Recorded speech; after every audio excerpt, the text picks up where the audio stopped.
Good morning again, ladies and gentlemen. Welcome to the IEA's media webinar for the release of our renewables market update. With us this morning, we have our Executive Director, Dr. Fatih Birol, here at IEA headquarters, and we are also joined by Jaime Bahar, who's the author of the report, and we have also on the line Paulo Franco, who's the head of our renewables division. We will have an introduction from Dr. Birol, followed by a slide presentation by Jaime, and then we'll have some time for questions. Please look at the Q&A box in your app to send us your questions. We'll try to get some questions live today. Otherwise, we will respond to them if you email us as well at press@iea. This will go for about 35 minutes this morning.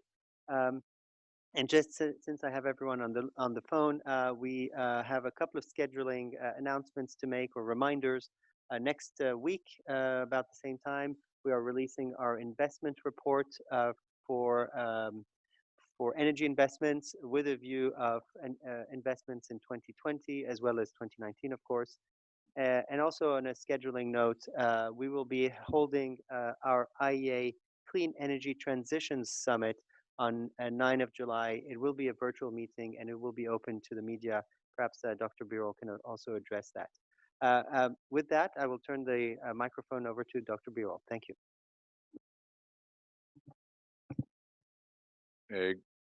Good morning and good afternoon and good evening to all the colleagues.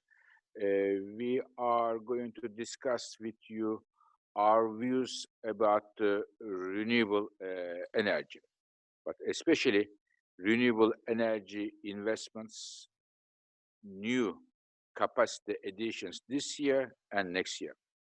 Some of you may remember that only 3 weeks ago, we looked at the global energy picture in 2020, and we said that this year, oil, gas, coal, and also slightly nuclear power, they are in a decline, but the renewable energy use is still holding on. So this is, of course, a very good news for renewable energy, for climate change and others. But we also wanted to look in this report how the new investments this year, new capacity additions look like, building new windmills, solar panels, biofuels, and others. How do they look like to understand the future trends? So the results that my colleague, Mr. Bahar, who is the author of this report, will tell you, the news is rather on the gloomy side. We expect that in the year 2020, this year, the additions to renewable capacity will be 13%, 13% less than previous year, 2019. And our analysis show that this decline marks the first decline in new capacity additions since over 2 decades. So we are expecting a decline, which means that the additions this year will be only, I should say, 167 gigawatts. Once again, 13% less than last year. When I look at the different parts of the world, how do we see it? EU, we all know that the Europe, renewable energy, climate change are topical issues for the decision makers and for the public in Europe. But our numbers show that the new additions of windmills, solar, and others set to decline by one-third this year compared to last year. And again, our report shows that this is the largest decline in Europe since 1996. This is, of course, the COVID. What is happening there comes as additional factor to the existing policy uncertainty in some countries, such as Germany and France, as well as the large pipeline of projects outside of the auction scheme, such as in Spain, are now vulnerable. This is the EU. And I should tell you that one of the major issue in EU is the big hit for the rooftop solar. I'm sure my colleague, Mr. Bahar, will tell you more about that. China. Also, we see a significant decline in China. I am sure my colleague, Mr. Bahar, will tell you more about China, but one issue I found of important to underline. This is the concentration of PV, solar PV manufacturing in China. Our numbers show that the China and the Chinese companies today manufacture about 80% of the entire world solar manufacturing, huge number, and they reached the 80% now, and this compares year 2015 being below 50%. So there's a concentration of PV manufacturing in China. United States. US is the bright spot in 2020 in terms of capacity additions, and it is the only big market we see an increase mainly because of the tax credits in the United States, the biggest increase coming from United States.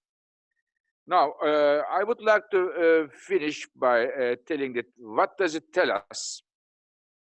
These numbers, the decline in the growth of new capacity additions of windmills, solar PV, and others.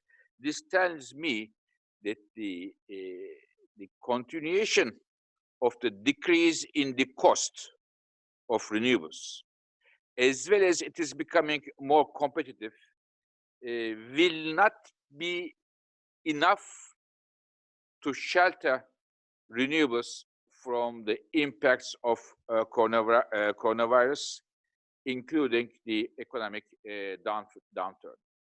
Therefore, the role of governments is more important than ever in terms of the support for the renewable energy technologies. And as such, we, as the International Energy Agency, appeal to governments, if they are taking the renewables seriously, they should help the renewable industry to ease the pressure on their businesses. With this, I'll stop here, and maybe I turn to my colleague, Mr. Hemi Bahar. Thank you, Dr. Birol. Thank you for being on the line and being on this press conference. I'd like to start, if I can get the presentation, with the little journey of renewables over the last 2 decades that Dr. Birol mentioned. So the journey was rather a growing trend. Renewable capacity additions actually almost tripled over the last decade. And 2019 was a particular year of growth where capacity additions increased by 7% and reached a record level. What happens in this time when we were entering to 2020? There are 3 important developments that happened. The first one, we saw record level cost declines of renewables. Second, especially for onshore wind and solar PV. But on the other hand, offshore wind was becoming a mainstream technology that will go out from Europe and spread all around the world. Many major countries announced that they will phase out subsidies because renewables are cheaper than ever, and increasing role of private companies to do investments outside of policy schemes. But With these developments, we were expecting 2020 to be another record year. However, after the coronavirus pandemic hit, as Dr. Birol said, there's a lot of different dynamics that enter to this picture that I described. And it causes an unprecedented market dynamics for renewables as well. There are supply chain delays started in China in February, then moved to Europe and US in March, and then India, and then other Southeast Asian countries. Business is not usual for renewable energy plants in the world since the COVID-19 started. The reason is very simple. Lockdowns, partial lockdowns, and social distancing measures obviously slow down the construction pace of renewables. And on top, there are projects that are not financed, and financing challenges have increased since the economic crisis has basically started due to the COVID-19. In that sense, we expect 2020, taking into account all these delays, to be 13% lower than 2019. But the story is not over. We expect most of these delayed projects to come back online 1 year later in 2021. Why? Because most of these projects are already financed, most of these projects are under construction, and most of them are already on the pipeline of the companies. And they have mostly long-term contracts already signed. So we do not expect the majority of these projects to basically cancel or halted, but they will be delayed and be commissioned in 2021. The picture for different technologies look actually different under the circumstances of COVID-19. Some of them are hit more than the others. I would like to highlight one important point. Projects with long lead times, such as hydropower, such as offshore wind, such as more like bioenergy technologies, they are hit for power less than those that are actually have short lead times. Because these large-scale, long lead time projects can shelter more or less the delays. They are affected, but they can shelter these COVID-19 delays during the 2020. I would like to highlight, before going to wind, we expect wind additions to decline, but actually we do not expect offshore wind additions to decline in 2020. As I said, most of the offshore wind projects are under construction, and we expect them to still come online in 2020. For PV, in this sense, is hit the hardest, because we need to sum up small rooftop PV projects and large-scale utility-scale projects.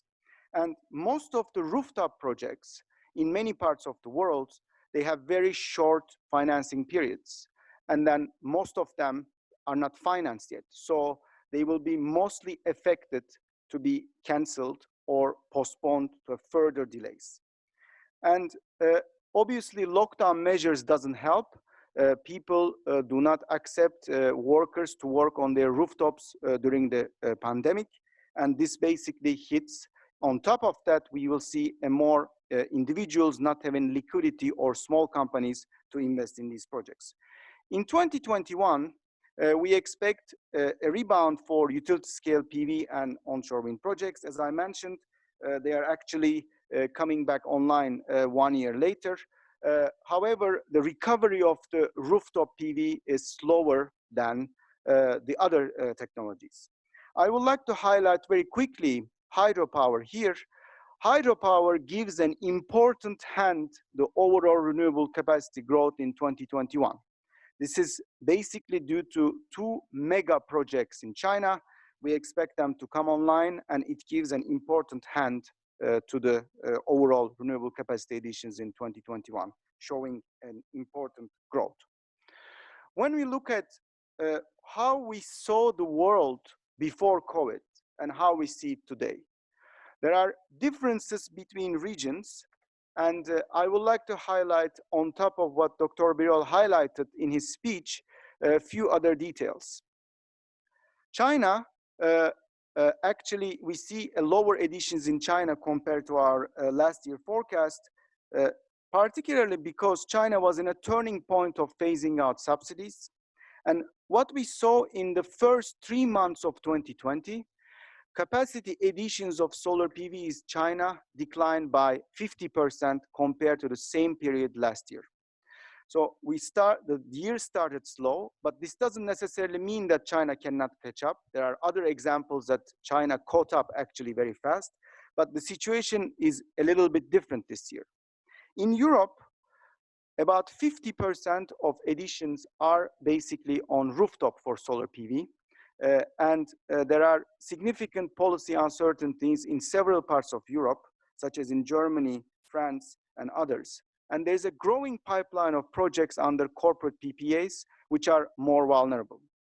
In the United States, two policy developments are very good news. The first one is before COVID-19, that government extended tax credits for wind projects. So this helps new projects to come to the pipeline. But on the other hand, the Treasury proposed giving flexibility to projects that have deadlines to achieve subsidies, tax credits for the future. So these two policy developments makes us, United States, a little bit bright spot of this picture that Dr. Birol also described. In India, existing policy uncertainties concerning distribution companies, which are reliable for the electricity sector and very important for renewable deployment, is basically also hit by the COVID-19 crisis. As demand declines, their revenues continue to decline and their debt rates as well. So in that sense, this vulnerability of the distribution companies adds additional challenges to renewable growth in India. And the same holds true a little bit for Africa as well, where the existing financing challenges under COVID-19 world will be exacerbated. We looked at 20 and 2021, a snapshot of decline and rebound. Now, the picture is a little bit more difficult beyond 2021. When we look at the pipeline between today and in the next 5 years, as you probably know, who are following us, we are usually doing 5-year forecasts. Only 30% of the projects are contracted. The other 70% are, most of it not financed and not contracted. And this big part is in the hands of governments and private sector-led investments. The future of renewables is in the hands of governments again, because governments need to implement the announced projects in order for renewable project pipeline to continue to be active. And there are a few challenges here, and the one with the obviously budget constraints in the new COVID-19 crisis. It's unsure whether governments will continue their auction schemes on renewables. On top of this, there's low gas prices, where governments can take advantage of in the situation and delay auctions based on that. But also private sector-led investments, which has grown significantly over the last 5 years, are representing a big chunk of the expected project pipeline. Their financial health is obviously an important question mark, especially for medium and small companies, which are extremely big in the renewable energy market. I'd like to finish with biofuels, which is also hit very hard. We expect biofuel production to decline for the first time in 2 decades, like renewable electricity. It has been in a growing trend, and this decline is due to the decline in mobility in the world, especially for gasoline and diesel, the mobility decline on the transport level, and we expect a 13% decline in biofuels production, and mostly on the ethanol side. The reason is that most of the trucks or the transportation and logistics using diesel have continued to run. However, the other transportation was declined significantly.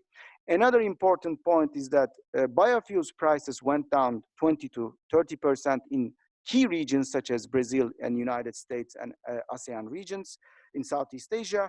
and this obviously affects the financial health of these production companies. We expect 2021 to go back, but lower than our forecast. The driver for this is the recovering mobility with the economic recovery. And obviously, financial health of these companies is important to increase the production back. Already we saw several policy support schemes to be withdrawn in key markets in the biofuel sector.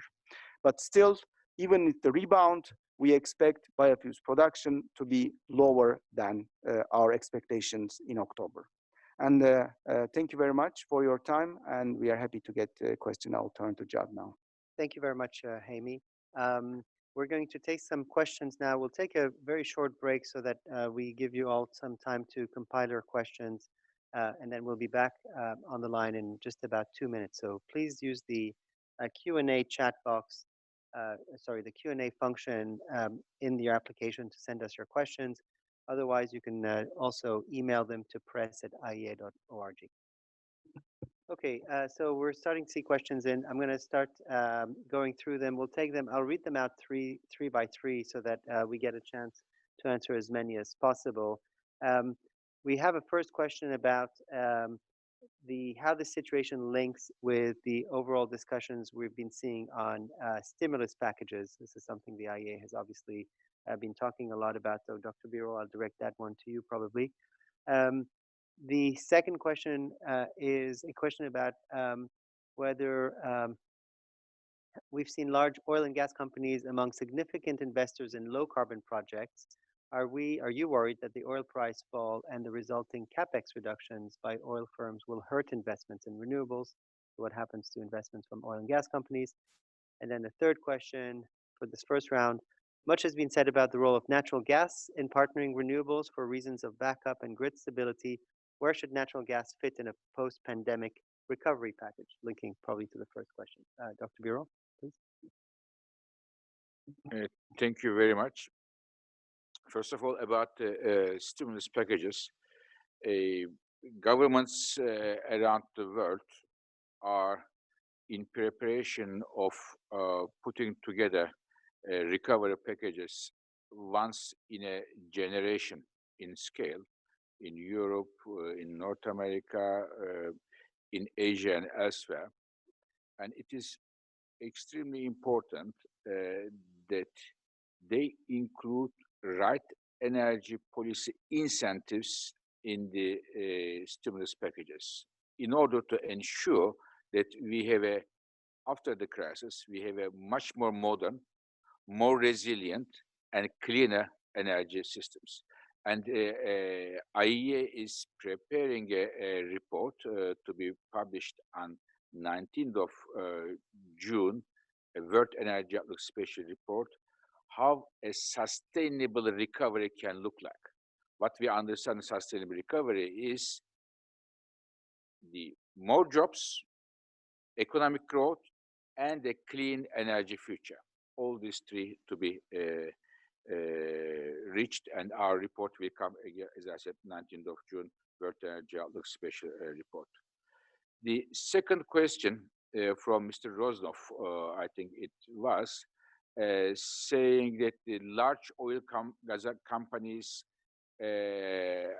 are the significant investors in low carbon projects, whether or not the oil price fall will result in reductions. Definitely.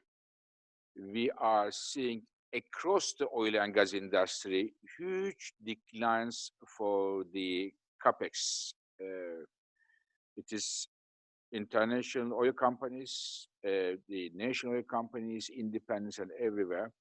In fact, as Mr. Moat just told you, again, next week, this time, we will look at the entire energy sector, oil, gas, coal, renewables, efficiency, new technologies, how the investments decisions this year are affected from coronavirus, working with many companies around the world, many analysts around the world, and what are the implications of that. One of the implications is big decline in the capex in oil and gas industry, and it will affect the not on oil and gas, but their plans for clean energy projects.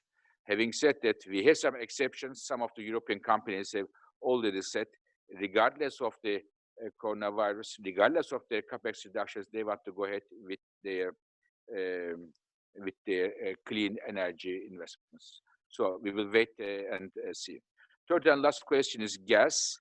Gas is getting a big hit again around the world, but the lower gas prices mean that with the recovery of the economy and the easing of lockdowns, we may well see an uplift in the global gas demand. But currently, we are expecting a significant decline around the world, almost all the countries. Thank you.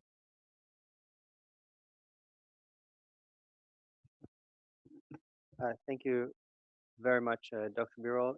Again, we'll take your questions in the app, please.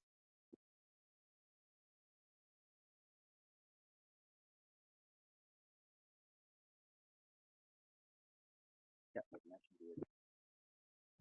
Okay, so first, next three questions, I will direct those to Haimi. From Yannick Rack, can you give some more details on policy decisions that are making the US a bright spot? This is something you both mentioned in their presentations. Will there be a delayed impact?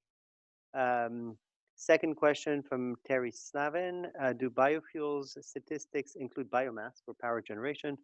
Should be a quick one. And then the third one from Cecilia Froof, would it be possible to make a more qualitative analysis in relation to capacity, renewable energy capacity in Brazil? Amy? Thank you very much, Judd. The first question on the United States. So we need to look at in the United States picture in twofold. The first one is before COVID. In the last quarter of 2019, there is an increasing pipeline of projects that were financed because thanks to tax credits expirations, especially for wind.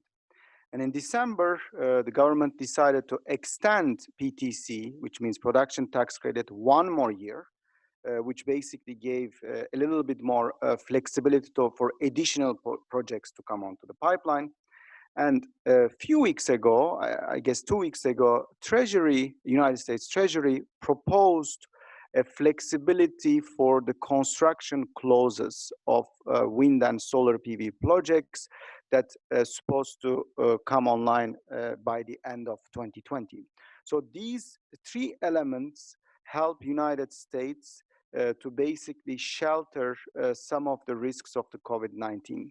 Obviously, the project pipeline is very big. Some projects may be delayed even further or canceled, but overall picture in the United States based on these three elements is quite strong. The part that it will be hit most in the United States, as well as you mentioned, is the rooftop PV. We already see signs of decline on rooftop PV, but when you compare this with other technologies, large-scale technologies, distributed PV remains small compared to those large-scale wind and solar PV projects. The second one is very quick, biofuels. Biofuel statistics look at only transport, but in the book, there's a section on biomass for power generation. These are also long lead time projects, and they are affected by COVID, but not so much compared to wind and solar PV. And the third question is on Brazil. I would like to announce that there is a section on Brazil in the book. Brazil has a booming distributed PV market. Last year, it achieved a record growth, which more than quadrupled. But however, with the new crisis hitting, these distributed PV installations, due to financing challenges that are emerging, because individuals and small companies are investing in these despite the policy incentives, we expect that a decline will happen on distributed PV. Another picture in Brazil is that outside of the auction schemes, there's a growing market on the emerging technologies, such as wind and solar. they basically emerge under the spot market prices, taking more risks. And in this case, these projects are riskier, and under the current upcoming financial implications of COVID, it will be more challenging to finance these projects in the short term. Third element is that due to the demand decline, the Brazilian government postponed the auctions that are planned in 2020. Obviously, this has further implications beyond 2021. Thank you. Thank you very much, Jaime. We are running out of time, so we're just going to take two more questions that have come in as also wrapping up this. First question from Mr. Kosei Fukao, which is to ease the pressure on renewable industries, what kind of support from governments would be necessary? And the final question from Mandy Woods, can you please give us an update for your plans for the July summit, please? Dr. Birol, please. Thank you very much. Now, first of all, the update on our July summit. 9th of July, we have the International Energy Agency Clean Energy Summit. We are bringing government leaders from US, Canada, Europe, China, India, Brazil, as well as the business leaders and the leaders of the financial institutions to see how we can, despite the coronavirus, accelerate the clean energy transitions in order to reach our energy and climate goals. We believe there is a need to have a grand coalition of several stakeholders around the world if we are serious for the acceleration of clean energy transition, and we need a broad policy support to design right recovery packages, and we hope that our summit will serve that purpose. What kind of government policies? There may be many, and you can read in our report, but if I have to pick up one of them, is to stick to the auction schemes and the long-term contract. And our report says that today about 90% of all renewable projects are under long-term contracts, which is very important for the renewable projects. Governments should continue with those long-term contracts in order to ease the pressures on the renewable industry. Thank you. Okay, thank you very much, Dr. Birol. Thank you very much, Jaime, for this presentation. This concludes our webinar. Please do email us at press@iea if you have any follow-up questions. And again, as calendar items for your agendas, 27th of May, we are releasing our investment report. And then next month, a number of reports, one of them mentioned by Dr. Birol, a special report from the World Energy Outlook on sustainable recovery, also some technology analysis from on innovation, and a report on the progress of clean energy as well. Busy month of June, busy month of July, Dr. Birol, as well with our summit. Thank you all for your attention. Goodbye.